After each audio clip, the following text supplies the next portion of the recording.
Welcome to This Explainer. Look, if you're focused on understanding exactly where our world is heading right now, you're in the perfect place. Today, we're zooming in on the sprawling, monumental impact of artificial intelligence. We're going to map out this massive AI expansion, looking at everything from the really quiet ways it's already optimizing our daily lives, all the way up to the massive species-level opportunities it presents for our future. It's an incredibly exciting time, so let's just jump right in. Think of this as our boot-up diagnostic for today. We're going to hit four main areas. First, AI in the real world. Second, how it's supercharging scientific discovery. Third, we'll weigh the big risks and rewards. And finally, we'll look at how we're actually building the guardrails. Okay, let's dive into Section 1, AI in the real world, and how it is transforming everyday operations. Now, what's really interesting about this slide is this number right here, $75 million. That's the reported annual profit generated by a telehealth weight loss startup called MedV.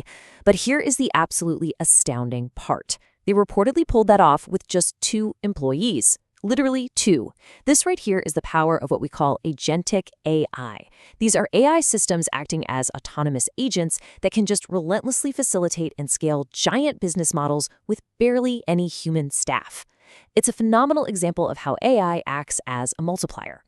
But it goes way beyond telehealth. We see this grounded, practical efficiency essentially everywhere now. Take the automotive industry. The complexity of real-world driving is just staggering, right? So companies like Waymo are using AI in these crazy simulator-based testing environments to safely conquer all those edge cases before they ever hit the real streets. In agriculture, precision AI systems are literally telling farmers exactly where to irrigate or fertilize, which drastically increases crop yields. And over in finance, deep learning models are scrutinizing endless mountains of behavioral data to flag money laundering and financial crime with pinpoint accuracy. These aren't just abstract ideas. This is AI securing your food, your commute, and your bank account right now. No hyperbole needed. It's already a massive efficiency multiplier across our biggest industries. So your key takeaway for this section is this. AI is an ultimate efficiency multiplier for daily human operations. It completely scales human effort, letting a tiny group of people accomplish what used to take an entire army. Let's move to Section 2 and see how this builds. We're looking at supercharging scientific discovery and really solving incredibly complex puzzles. Think about it like this. If AI can optimize a massive supply chain, what happens when we point it at the universe's absolute hardest puzzles? The contrast between the old way and the new way is honestly staggering. Like in biology, scientists used to painstakingly map protein structures manually. It took forever. Then DeepMind's AlphaFold arrived and just uncovered the structure of 200 million proteins. That's essentially the entire known protein universe, solved in one giant scientific leap. Over in Earth sciences, our traditional weather prediction models are being totally challenged by systems like Pengu Weather, which are achieving incredibly accurate medium-range forecasts. And in math, we always relied on humans for complex proofs. Now, we've got systems like AlphaGeometry solving Olympiad-level geometry problems completely on their own. AI is effectively just bypassing all those traditional slow bottlenecks of human research. And this visual brilliantly highlights how diverse this is. We aren't just talking about a single tool for one specific job. We are watching structural biology, climate event modeling, and formal mathematical proofs all advancing simultaneously. It's like having the ultimate, tireless research assistant that can synthesize data at a scale that our human brains just physically can't handle. Which brings us to our second key takeaway. AI unlocks complex scientific barriers faster than humanly possible. The future opportunity here is absolutely breathtaking. We're talking about a massively compressed timeline for medical cures, climate solutions, and technological breakthroughs. All right, smoothly transitioning into Section 3, weighing risks and rewards, the existential equation. Now, obviously, leaps in technology this huge force us to zoom out a bit. Philosopher Toby Ord frames the existential risks really thoughtfully. He views them as a reason for, quote, proceeding with due caution. Notice he doesn't say it's a reason to abandon AI altogether. The potential is just too vast, but the path forward definitely requires a deep respect for the power we're playing with. But then, on the flip side of that exact same coin, we have perspectives like philosopher Max Moore, who calls AI an existential opportunity. He really highlights the severe cost of not developing these technologies. Because think about it, if AI can cure diseases, solve our energy crises, and fix global logistics, delaying it carries its own massive risk to human flourishing. So the crucial point is how we actually balance this scale. Philosopher Nick Bostrom has a fascinating theory here. He suggests that developing artificial superintelligence early might actually be what protects humanity from other existential threats, things like unchecked synthetic biology or molecular nanotechnology weapons. The AI basically becomes our shield. But, and it's a big but, that shield comes with an immediate physical cost.